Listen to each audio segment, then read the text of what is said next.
ലക്ഷങ്ങൾ കൊടുത്തിട്ട് കോൺസേർട്ട് നടത്തുന്നവർ ചെയ്യുന്ന കാര്യമാണ് ഇവർ ചെയ്യുന്നത്. അത് ഫ്രീ ആയിട്ട് 10 പൈസ കൊടുക്കാണ്ട് നിങ്ങൾക്ക് അത് ഫ്രീ ആയിട്ട് കേൾക്കാൻ പറ്റുന്നുണ്ടെങ്കിൽ അതൊരു വലിയ ഭാഗ്യമായിട്ട് നിങ്ങൾ കാണണം. മനസ്സിലായോ? അത് വെറുതെ. ഹായ്, എല്ലാവർക്കും നമസ്കാരം. ഈ തൊപ്പി എന്ന് പറഞ്ഞാൽ 5 പൈസയുടെ വരുമില്ല. കാരണം എന്താ വെച്ചാൽ നമ്മൾ ലക്ഷങ്ങൾ മുടക്കി കിട്ടുന്ന കൺസേർട്ട് നമുക്ക് ഫ്രീ ആയിട്ട് കിട്ടുമ്പോൾ നമ്മൾ അത് അംഗീകരിക്കണം അല്ലെങ്കിൽ സ്വീകരിക്കണം എന്നാണ് പുള്ളി പറയുന്നത്.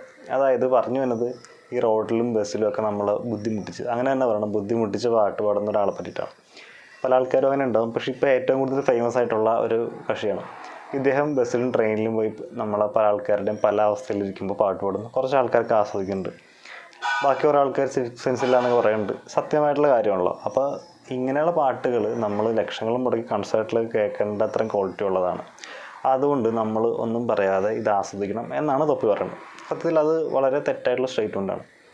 കാരണം എന്താണെന്ന് വെച്ചാൽ നമ്മൾ ഇഷ്ടത്തോടെ ഒരു കൺസേർട്ടിന് ടിക്കറ്റ് എടുത്ത് പോയിട്ട് അത് കേൾക്കുന്ന പോലെ ആയിരിക്കില്ല നമ്മൾ ട്രെയിനിലോ ബസ്സിലോ ഇരിക്കുന്ന സമയത്ത് നമ്മുടെ മാനസികാവസ്ഥ. ആഫ്റ്റർ ഓൾ എന്തൊക്കെ പറഞ്ഞാലും നമുക്ക് ഇഷ്ടമല്ലാത്ത സമയത്ത് എന്ത് ക്വാളിറ്റിയുള്ള സാധനമാണെങ്കിലും തരുന്നത് അത് നമുക്ക് ആവശ്യമില്ലാതെ തന്നെയാണ്. നമുക്ക് ആവശ്യമുള്ള സമയത്ത് നമ്മൾ ടിക്കറ്റ് എടുത്ത് നമ്മൾ ആവശ്യമുള്ള സാധനം കേൾക്കുന്നു. ആവശ്യമില്ലാത്ത സമയത്ത് നമ്മൾ ഇങ്ങോട്ട് വന്ന് ഇൻജക്റ്റ് ചെയ്തത് യാതൊരു രീതിയിലും അത് അംഗീകരിക്കാൻ പറ്റില്ല. പിന്നെ ഉള്ളതെന്ന് വെച്ചാൽ ഇയാൾക്ക് വേണമെങ്കിൽ ഇൻസ്റ്റാഗ്രാമിൽ വെറുതെ ഇയാളുടെ റൂമിൽ നിന്ന് പാട്ട് പാടി ഇട്ടാൽ മതി. അത് നമുക്ക് ഇഷ്ടമുള്ള സമയത്ത് വേണമെങ്കിൽ കേൾക്കാം. ഇഷ്ടമുള്ള ആൾക്കാർ അയാളെ ഫോളോ ചെയ്യും.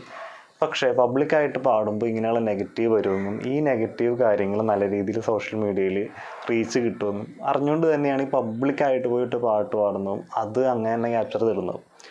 അല്ലെങ്കിൽ വെറുതെ ജസ്റ്റ് വീട്ടിലിരുന്നിട്ടൊരു പാട്ട് പാടി ഇൻസ്റ്റാഗ്രാമിലോ ഫേസ്ബുക്കിലോ ഇട്ട് കഴിഞ്ഞാലും ഇയാൾക്ക് കുഴപ്പമില്ല, അയാളുടെ കണ്ടൻറ്റ് ആളുകൾ കാണുമല്ലോ. പക്ഷെ അതല്ല, ഇത് പബ്ലിക്കിന് ന്യൂസൻസ് ഉണ്ടാക്കാം, അതുവഴി കൂടുതൽ നെഗറ്റീവായിട്ടുള്ള റീച്ച് കിട്ടും എന്ന് കണ്ടിട്ട് തന്നെയാണ്.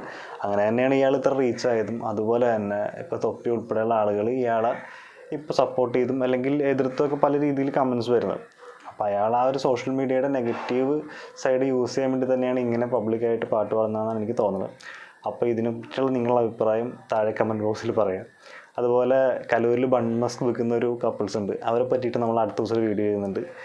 അപ്പോൾ ചാനൽ പറ്റുമെങ്കിൽ നിങ്ങൾ സബ്സ്ക്രൈബ് ചെയ്ത് വെക്കുക. Thank you.